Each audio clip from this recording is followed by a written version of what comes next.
నమస్కారం, Chittoor TV news కి స్వాగతం. వార్తల్లోని వివరాలు. చిత్తూరు జిల్లాలో జనగణన కార్యక్రమాన్ని జయప్రదం చేయాలని కలెక్టర్ సుమిత్ కుమార్ శుక్రవారం మీడియా సమావేశం ఏర్పాటు చేశారు. ఈ నెల 1వ తేదీ నుండి 30 తేదీ వరకు చేపట్టే జనగణన కార్యక్రమంలో సహకరించాలని ఆయన ప్రజలను కోరారు. ప్రతి ఇంటికి వచ్చే రేషన్ సిబ్బందికి తగిన సమాచారం అందించి వారికి సహకరించాలని విజ్ఞప్తి చేశారు. ఇప్పటికే జనగణనపై సిబ్బందికి శిక్షణ కార్యక్రమాలు ఏర్పాటు చేయడం జరిగిందని కలెక్టర్ తెలిపారు. అలాగే ప్రజలు తమ మొబైల్ ద్వారా ప్రభుత్వం అందించిన వెబ్సైట్లో తమ పూర్తి వివరాలు నమోదు చేసుకుని యాప్ ద్వారా కూడా అప్లోడ్ చేసుకోవచ్చని ఆయన వివరించారు. ఈ అవకాశాన్ని ప్రజలందరూ సద్వినియోగం చేసుకోవాలని, ఇందులో ఎలాంటి అపోహలకు తావులేదని కలెక్టర్ స్పష్టం చేశారు. ఈ సమాచారం రాష్ట్ర మరియు దేశ అభివృద్ధి కొరకు ప్రభుత్వాలు చేపట్టే కార్యక్రమాలకు ఎంతో సహకరిస్తుందని ఆయన మీడియా ద్వారా తెలిపారు. ప్లస్ ఒక హ్యాబిటేషన్ ఒక చిన్న భాగంలో మనం డివైడ్ చేశాం. సో ఒక్క భాగం మనం హెచ్ఎల్బి జనరల్గా చెప్తున్నాము. 1 హెచ్ఎల్బిలో ఒక 150 నుంచి ఒక 200 హౌసెస్ ఉంటాయి. అండ్ ప్రతి ఒక్క హెచ్ఎల్బి కోసం ఒక ఎన్యూమరేటర్ కూడా అపాయింట్ చేయడం జరిగింది. ఇప్పుడు ఎన్యూమరేటర్స్కి ట్రైనింగ్ ప్రతి మండల స్థాయి, మున్సిపల్ స్థాయి కార్యాలయంలో చేయడం జరుగుతుంది. చిత్తూరు జిల్లాలో చూస్తే 3036 హెచ్ఎల్బీస్ ఉన్నాయి. 17 లక్షల మామూలుగా ఒక పాపులేషన్. సో ఈ ప్రతి హెచ్ఎల్బికి ఒక ఎన్యూమరేటర్, రిజర్వ్డ్ ఎన్యూమరేటర్స్ కూడా అపాయింట్ చేసి వాళ్ళకి ఇప్పుడు ట్రైనింగ్ ఇస్తున్నాం. అదేవిధంగా 5-6 ఎన్యూమరేటర్స్ సూపర్విజన్ కోసం ఒక సీనియర్ సూపర్వైజర్ ఆఫీసర్ కూడా అపాయింట్ చేయడం జరిగింది. ఆ సూపర్వైజర్ డే టు డే టచ్లో ఉండి గైడ్ చేసి ఏమైనా టెక్నికల్ డౌట్స్ వస్తే, ఏమైనా కన్సెప్చువల్ క్లారిటీ కావాలి కూడా క్లియర్ చేస్తారు. వాళ్ళు కూడా ట్రైనింగ్ చేయడం జరుగుతుంది. సో ముఖ్యంగా 16 నుంచి నిన్నటి నుంచి 30 వరకు ఈ నెల ఒక సెల్ఫ్ ఎన్యూమరేషన్ మీరు స్వయంగా కూడా ఎన్యూమరేషన్ చేసుకోవచ్చు.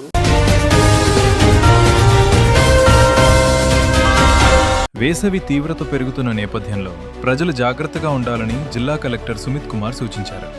ఉదయం 11 గంటల నుండి మధ్యాహ్నం 3 గంటల వరకు అత్యవసరమైతే తప్ప బయటికి రావద్దని హెచ్చరించారు. జిల్లాలో ఉష్ణోగ్రతలు 36 నుండి 40 డిగ్రీల సెల్సియస్ మధ్య నమోదవుతున్నాయని, త్వరలో వడగాలుల అవకాశం ఉందని కలెక్టర్ తెలిపారు.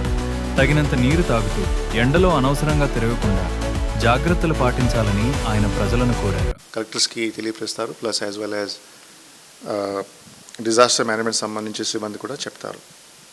సో మన చిత్తూరు జిల్లాలో చూస్తే మామూలుగా టెంపరేచర్స్ 36 నుంచి 40 డిగ్రీ సెల్సియస్ రేంజ్లో ఉంటున్నాయి.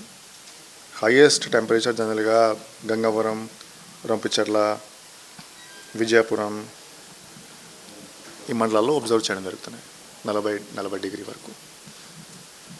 సో ఇప్పటి వరకు ఆఫీషియల్గా హీట్ వేవ్ డిక్లరేషన్ జరగట్లేదు. ఓన్లీ మొత్తం రాష్ట్రంలో చూస్తే 2 మండలాల్లోనే పెద్దగా తీవ్రంగా హీట్ వేవ్ ఉంది. అలా నిన్న డిక్లేర్ అయింది. కానీ నేను అందరికీ రిక్వెస్ట్ చేస్తున్నాను, ఈసారి ఎండాకాలం కొంచెం కష్టకరంగా ఉంటుంది. మీరు కూడా ఈ 11 నుంచి 4 వరకు ఈ 3-4 గంటలు కొంచెం జాగ్రత్తగా మీరు ఉండాలి. ఎందుకంటే హీట్ వేవ్ ద్వారా మరణం కూడా గతంలో చాలా జరిగినాయి. కరెక్ట్గా నీళ్ళు బయట కొంచెం ఎండలో తిరగడం, ఈ 2 కారణం ఉన్నాయి. సో దయచేసి నేను అందరూ ప్రజావాసులకి రిక్వెస్ట్ చేస్తున్నాను, ఈసారి ఎండాకాలం కొంచెం ఎక్కువ ఉంటుంది. ఐఎండీ ద్వారా కొన్ని వెదర్ సంబంధించి ఈ అనుమానం కూడా చూస్తే వచ్చే నెల మేలోనే చిత్తూరు జిల్లాలో వర్షం పడడానికి కొన్ని ఛాన్సెస్ ఉంటాయి. ఎల్నినో ఎఫెక్ట్ వల్ల ఈసారి కొంచెం వర్షం తక్కువ పడవచ్చు, అటువంటి ఆలోచన కూడా ఉంది. సో ఈ వాటర్ వేస్టేజ్ కూడా జరగకూడదు.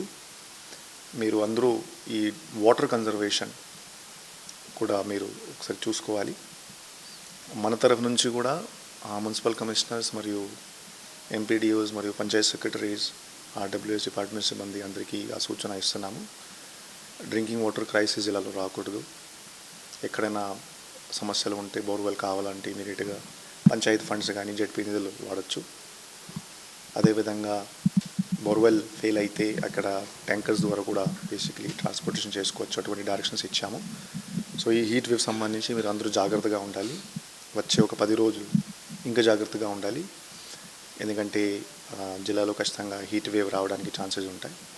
ఇప్పటివరకు అటువంటి అన్టువర్డ్స్ ఇన్సిడెంట్ జరగట్లేదు, సో జరగకూడదు అదే నేను భావిస్తున్నాను. సో మండల స్థాయి అధికారులు మరియు సచివాలయం స్థాయి అధికారి కూడా ఇన్ఫర్మేషన్ పంపడం జరుగుతుంది. వారు కూడా జాగ్రత్తగా ఉండి కొంచెం అవేర్నెస్ కార్యక్రమం కూడా పెట్టుకోవచ్చు, అది నేను కోరుతున్నాను.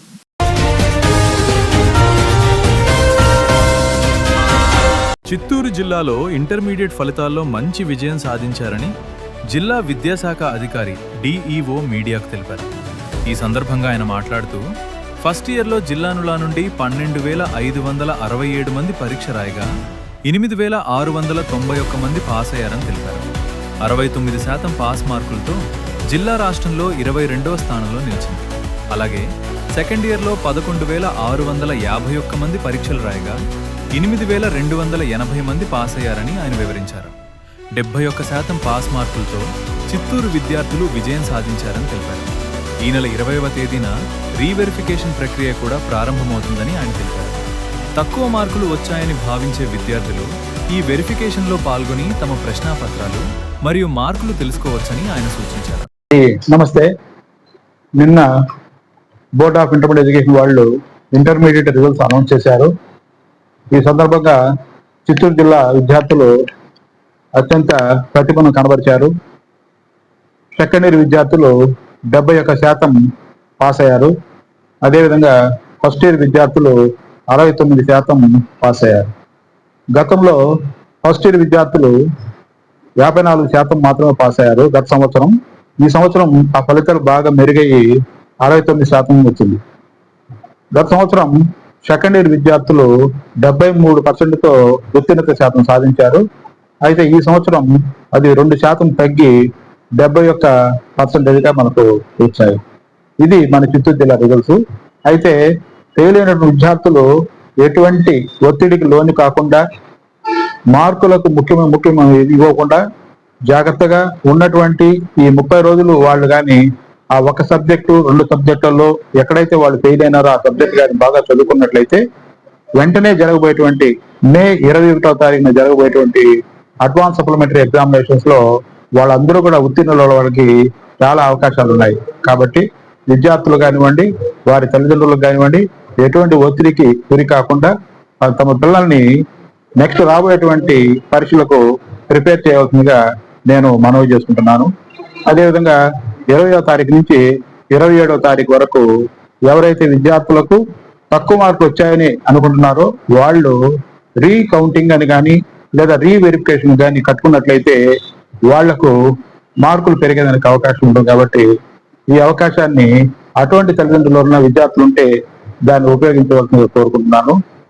నెక్స్ట్ అడ్వాన్స్ సప్లిమెంటరీ ఎగ్జామినేషన్స్ మే 21వ తారీఖు నుంచి జూన్ 4వ తారీఖు వరకు జరుగుతాయి. ఆ సందర్భంలో మిగిలిన విద్యార్థులు పాస్ అవడానికి అవకాశం ఉంది. కాబట్టి విద్యార్థులందరూ కూడా ఈ అవకాశాన్ని సక్రమంగా ఉపయోగించుకోవాలి. మన ఇక గవర్నమెంట్ కాలేజీ పరిస్థితి వచ్చినట్లయితే పూర్తిగా గవర్నమెంట్ కాలేజీలు రాయలసీమలోనే చిత్తూరు జిల్లా ప్రథమ స్థానంలో ఉంచింది. ఫస్ట్ ఇయర్లో 61%తో ప్రథమ స్థానంలో ఉంది. అదేవిధంగా సెకండ్ ఇయర్ విద్యార్థులు అయితే రాయలసీమలో 4వ స్థానం సాధించాం మనం. కాబట్టి ఇందుకు కృషి అయినటువంటి ప్రిన్సిపాల్స్కు, అధ్యాపకులకు, విద్యార్థులకు అందరికీ నా యొక్క ధన్యవాదాలు తెలియజేస్తాను.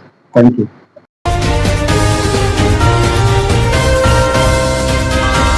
కృష్ణవేణి మహిళా ప్రభుత్వ కళాశాలలో ఉత్తీర్ణత శాతం గత సంవత్సరం కంటే 2% పెరిగిందని కళాశాల ప్రిన్సిపల్ మీడియాకు తెలిపారు. ఈ సందర్భంగా ఆమె మాట్లాడుతూ కళాశాలలో హాస్టల్ వసతితో పాటు డే స్కాలర్లకు మధ్యాహ్న భోజన పథకం కూడా అందుబాటులో ఉందని వివరించారు. ప్రైవేట్ కళాశాలల వైపు మొగ్గు చూపకుండా ప్రభుత్వం నడిపించే ఈ కళాశాలలో చేరి తమ పిల్లల ఉజ్వల భవిష్యత్తుకు పునాది వేయాలని ఆమె తల్లిదండ్రులను కోరారు. కళాశాలలో అధునాతన ల్యాబొరేటరీలు, క్రీడా మైదానంతో సహా అన్ని సౌకర్యాలు సమృద్ధిగా ఉన్నాయని ఆమె తెలిపారు. తమ కళాశాల నుండి అధిక మార్కులు సాధించిన విద్యార్థులు పలువురు ఉన్నారని ఆమె గర్వంగా పేర్కొన్నారు. కళాశాల తరఫున అడ్మిషన్స్ ప్రారంభించడం జరిగింది. కాబట్టి అందరూ కూడా ఈ అవకాశాన్ని ఉపయోగించుకోవాలని తెలియజేసుకుంటున్నాను. మన దగ్గర మధ్యాహ్న భోజన పథకము, మిడ్ డే మీల్స్ కూడా ఉంది. స్టూడెంట్స్ అందరూ కూడా యూటిలైజ్ చేసుకోవచ్చు. డే స్కాలర్స్ అయినప్పటికీ హాస్టల్స్ కి అందరికి కూడా గవర్నమెంట్ ప్రొవైడ్ చేస్తుంది. అన్ని సదుపాయాలు ఉన్నాయి, ల్యాబ్స్ ఉన్నాయి, క్లాస్ రూమ్స్ ఉన్నాయి, అన్ని ఫెసిలిటీస్, ఆట స్థలం ఉంది. అన్నిట్లో కూడా ఓవరాల్ డెవలప్మెంట్ అనేది ఇంపార్టెన్స్ ఇవ్వడం జరుగుతుంది. కాబట్టి అందరూ కూడా, విద్యార్థులందరూ కూడా, ఎవరైతే 10th పాస్ అయినారో వాళ్ళందరూ కూడా గర్ల్స్ స్టూడెంట్స్ ఎన్రోల్ చేసుకొని ఈ అవకాశాన్ని అందిపుచ్చుకోవాలని కోరుకుంటున్నానండి. Thank you.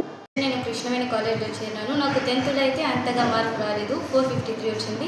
కానీ ఇక్కడ వస్తే ఫ్రెండ్స్, టీచర్స్ అందరూ మీకు అర్థమవుతుందా లేదా అని అడిగి, మనకి ఏమైనా డౌట్స్ ఉన్నా కానీ, మీకు ఇంటర్వెల్ కానీ ఫ్రీ పీరియడ్స్ కానీ నా దగ్గర వచ్చి అడిగండి. ప్రతి ఒక్క టీచర్స్ కృషితో ఈసారి 11th పబ్లిక్లో 455కి 443గా తెచ్చుకున్నాను. Thank you. చాముండేశ్వరి, నేను కృష్ణవేణి కళాశాలలో చదువుతున్నాను. ఫస్ట్ ఎంపీసీకి ఇక్కడ చేరినాను. ఈసారి జరిగిన పబ్లిక్ ఎగ్జామ్స్లో నాకు 98% వచ్చింది. 470కి 461. యాక్చువల్లీ నేను ఎక్స్పెక్ట్ చేయలేదు, ఎందుకంటే కాలేజ్లో వచ్చినప్పుడు 10thలో అంతగా రాలేదు. అయినా ఇక్కడికి వచ్చినాక టీచర్స్ ఎక్స్ప్లెయిన్ చేయడం ద్వారా నాకు అర్థమైంది ఏమంటే, గవర్నమెంట్లో చదువుకున్న ప్రతి పిల్లలకు మార్కులు రాకపోయినా అర్థమయ్యేలా ఉంటే ఖచ్చితంగా మార్కులు వస్తాయని. ఇక్కడ చెప్పే ప్రతి టీచరు ఫస్ట్ అర్థమవుతుందా లేదా అని గమనిస్తారు, ఆ తర్వాతే మార్కులు కానీ ఏదైనా కానీ. సో ఇక్కడ ఉన్న వాళ్ళు ఫస్ట్ ఎంత చదువు నేర్చుకుంటామనే దానికి ప్రాముఖ్యత ఉంటుంది, వాళ్ళు ఎలా వాళ్ళ నాలెడ్జ్ని పెంచుకుంటారు అని. సో నా దృష్టిలో కూడా ఫస్ట్ అదే, నాలెడ్జ్ని ఎలా పెంచుకుందాం, మళ్ళీ మార్క్స్ ఏదైనా సరే. సో ఇక్కడ నేను తెచ్చుకున్నందుకు ఇది టీచర్స్ హెల్ప్ వల్ల జరిగింది, మరియు మిగతా వాళ్ళందరూ కృషి చేశారు. సో వాళ్ళందరికీ థ్యాంక్ యూ. కన్నన్ ప్రభుత్వ కళాశాలలో తమ పిల్లలను చేర్పించాలని కళాశాల ప్రిన్సిపల్ మీడియా ద్వారా ప్రజలకు పిలుపునిచ్చారు. ఈ సందర్భంగా ఆయన మాట్లాడుతూ, ఈ ప్రభుత్వ కళాశాలలో అన్ని సబ్జెక్టులకు సంబంధించి అనుభవజ్ఞులైన సీనియర్ అధ్యాపకులు సేవలందిస్తున్నారని తెలిపారు. అలాగే ప్రభుత్వం అమలు చేస్తున్న మధ్యాహ్న భోజన పథకం కూడా ఈ కళాశాలలో అందుబాటులో ఉందని వివరించారు. విద్యార్థుల భవిష్యత్తు కోసం కళాశాలలో అధునాతన లేబొరేటరీ సౌకర్యాలు సైతం సమృద్ధిగా ఉన్నాయని ఆయన తెలిపారు. ప్రైవేటు కళాశాలల ప్రచారాలకు ఆకర్షితులై అన్ని సౌకర్యాలు, నాణ్యమైన విద్య అందించే ప్రభుత్వ కళాశాలలను విస్మరించడం తగదని ఆయన ప్రజలకు హితవు పలికారు.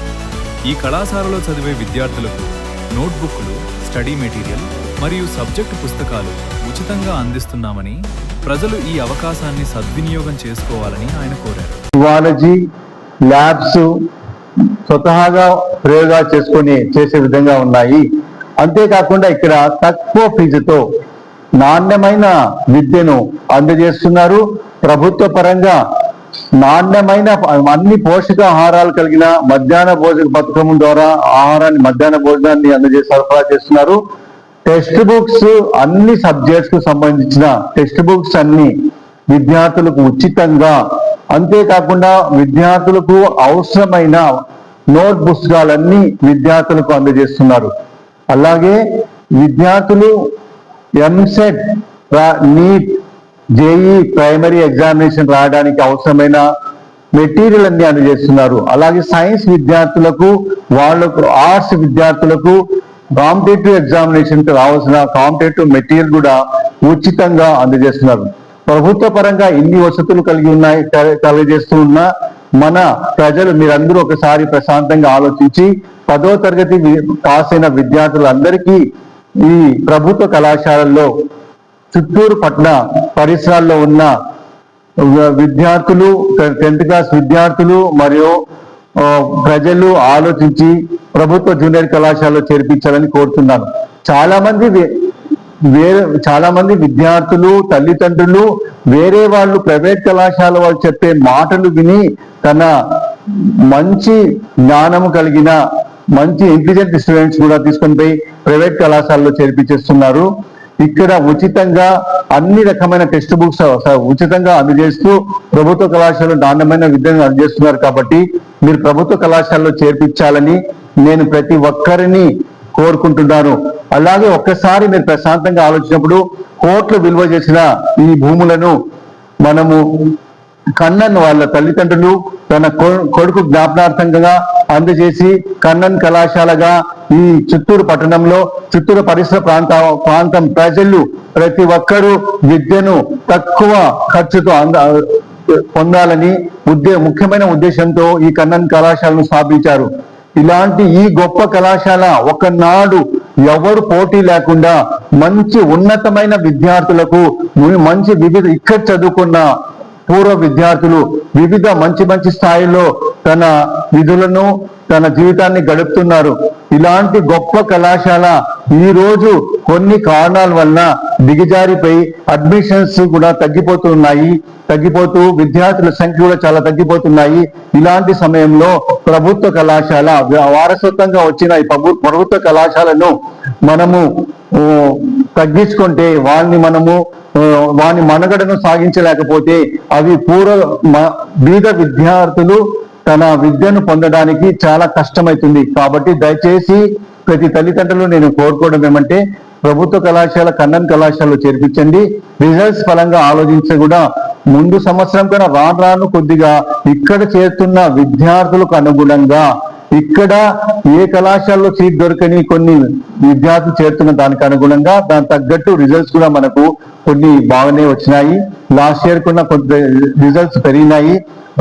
రాను మంచి విద్యార్థులు చేరినప్పుడు ఇక్కడున్న మీరు వచ్చి ఒక కళాశాలను చూడండి, ఇక్కడున్న వసతులకు అనుగుణంగా చేరినప్పుడు ఇంకా ఉన్నతమైన స్థాయిని రిజల్ట్స్ తేగలుగుతామని మీకు అన్ని రకాల సెక్యూరిటీని ఇవ్వగలుగుతామని ఒక ప్రిన్సిపాల్ గా మీ అందరినీ తెలియజేస్తున్నాను.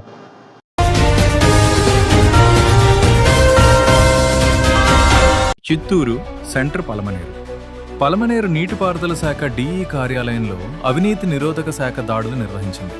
13,000 రూపాయల లంచం తీసుకుంటూ సీనియర్ అసిస్టెంట్ రజాక్ అవినీతి నిరోధక శాఖ అధికారులకు చిక్కాడు. పుంగనూరు మండలం కంగానంపల్లికి చెందిన కాంట్రాక్టర్ ఈశ్వరప్ప తన 9 సంవత్సరాల నాటి పెండింగ్ బిల్లుకు లంచం డిమాండ్ చేయడంతో అవినీతి నిరోధక శాఖను ఆశ్రయించారు. రజాక్ 2017లో నీరు చెట్టు పథకం కింద చేసిన పనులకు 6 లక్షల రూపాయల బిల్లు పెండింగ్లో ఉండగా దానిని విడుదల చేయడానికి లంచం డిమాండ్ చేసినట్టు తెలిసింది. నా పేరు ఈశ్వరప్ప, మాది కంగానెల్లూరు విలేజ్, మంగళం పంచాయతీ, పొంగనూరు మండలం.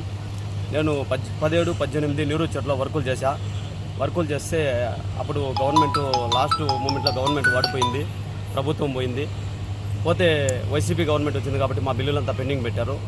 ప్రజెంటు 2024 తెలుగుదేశం పార్టీ రూలింగ్ వచ్చినప్పటి నుంచి ఈ ఇరిగేషన్ ఆఫీస్కి నేను తిరగడం జరుగుతుంది నా బిల్లుల కోసం. తిరుగుతుంటే ఇక్కడ ఆఫీసర్లను పలుమార్లు కలిసినా కూడా వాళ్ళకి చలనం రావడం లేదు, కనికరం కలగడం లేదు మా మీద. 8 సంవత్సరాలు అయితే కూడా మా బిల్లులు మాకు ఇచ్చేదానికి వీళ్ళకి ఎందుకో లోపల ఏదో బాధ ఉంది. మేమైతే అప్పుల పాలైపోయినాం వర్కులు చేసేప్పట్లో, మా డబ్బులు రావడం లేదు. పలుమార్లు తిరిగినా కూడా మా దగ్గర నుంచి లంచం డిమాండ్ చేయడం జరిగింది. మేము ఏసీబీ వాళ్ళని కావడం జరిగింది. ఏసీబీ వాళ్ళు ఈరోజు 17వ తేదీ తెల్లవారం మాకు కాల్ చేసి రాండి అని చెప్పారు. ఏసీబీ వాళ్ళ దగ్గరికి పోవడం జరిగింది. వాళ్ళు వచ్చి ఇక్కడ లంచం ఇస్తుంటే డైరెక్ట్గా అతన్ని రజాక్ని డైరెక్ట్గా పట్టడం జరిగింది ఇక్కడ పలమనేరు ఆఫీస్లో. అంటే మిమ్మల్ని రజాక్ అడిగినాడా?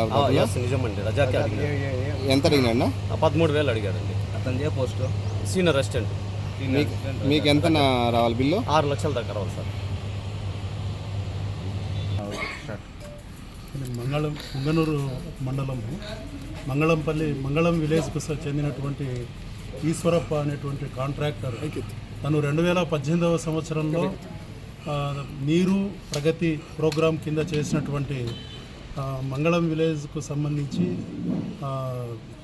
కొత్త చెరువు పాండ్కు చేసినటువంటి రెస్టరేషన్ వర్క్స్కు సంబంధించి సుమారు 5 లక్షల రూపాయల విలువైనటువంటి ఆ బిల్స్ను అప్లోడ్ చేసి శాంక్షన్ చేయించడానికి గాను ఆ అమౌంట్ను తను చేసినటువంటి వర్క్స్కు సంబంధించినటువంటి 5 లక్షల రూపాయలను అప్లోడ్ చేసి శాంక్షన్ చేయించడానికి గాను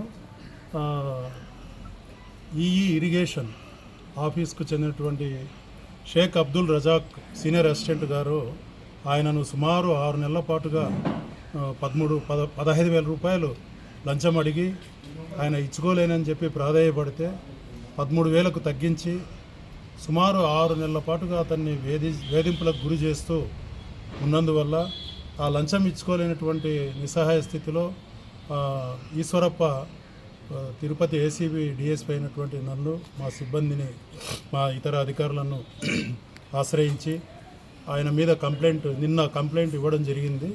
ఆయన ఇచ్చినటువంటి కంప్లైంట్ ఆధారంగా ఒక కేసు రిజిస్టర్ చేసి ఈరోజు మధ్యాహ్నం సుమారు 1:10 టైంలో ఇరిగేషన్ ఆఫీస్ ముందు భాగంలో ఆయన ఈశ్వరప్ప దగ్గర నుంచి రజాక్ గారు లంచం తీసుకుంటూ ఉండగా 13,000 రూపాయలు ఆయన్ను రెడ్ హ్యాండెడ్గా పట్టుకోవడం జరిగింది.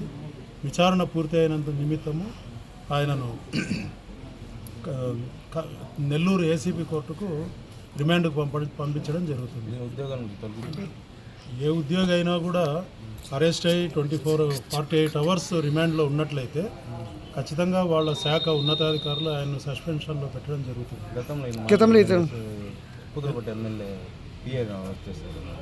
నాకు తెలియదు సార్. ఇతని పైన ఇంతకుముందు ఇలాంటి ఆరోపణ ఏమైనా వచ్చాయా సార్?